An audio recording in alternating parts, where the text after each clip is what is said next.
स्वागत है आपका द रियल टॉक में। नमस्कार, आज आप मेरे साथ देख रहे हैं हेलोइन की रात।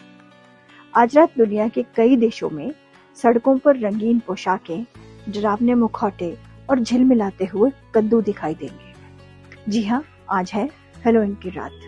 क्या आप जानते हैं कि ये सिर्फ भूत प्रेत और डर की कहानी नहीं है, बल्कि 2000 साल पुरानी एक सांस्कृतिक परंपरा की निशानी है।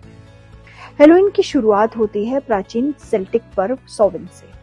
उस दौर में आयरलैंड और ब्रिटेन के लोग 31 अक्टूबर की रात को इसे मनाते थे, जब जीवित और मृत आत्माओं की दुनिया के बीच की दीवार बेहद पतली हो जाती है। ये माना जाता था कि ये वो समय होता है जब मौत और जीवन की दूरी बहुत कम होती है।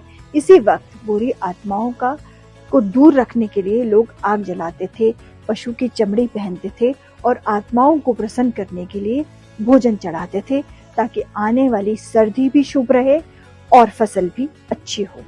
बाद में ईसाई धर्म फैला तो इस परंपरा में ऑल सेंट्स डे या ऑल सोल्स डे का समावेश हुआ। आज हेलोइन ईव यानी 31 अक्टूबर की शाम को धीरे धीरे हेलोइन कहा जाने लगा।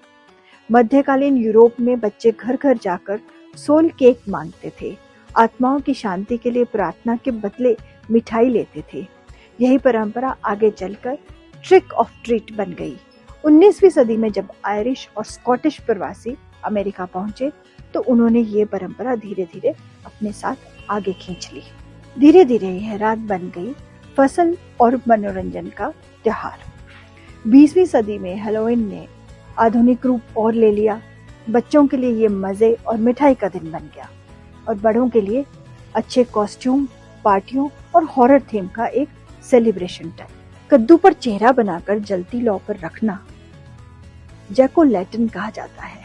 आज भी हेलोइन की सबसे पहचानने योग्य जो बात है, निशानी है, वो यही कद्दू और कद्दू के अंदर जलती हुई लाइट है। तो अगली बार जब आप किसी छोटे बच्चे को ट्रिक और ट्रीट कहते देखें तो याद रखिए, यह सिर्फ डर की रात नहीं है, बल्कि एक ऐसा पर्व है जिसे मृत्यु, जीवन, भय, उत्सव, परंपरा और आधुनिकता सबको एक ही रोशनी में पिरोकर बांध दिया है। कद्दू की रोशनी में झिलमिलाती ये रात हमें यही याद दिलाती है कि अंधेरा कितना भी गहरा हो, रोशनी हमेशा की राह अपनी राह बना ही लेती है। बने रहिए मेरे साथ द रियल टॉक में।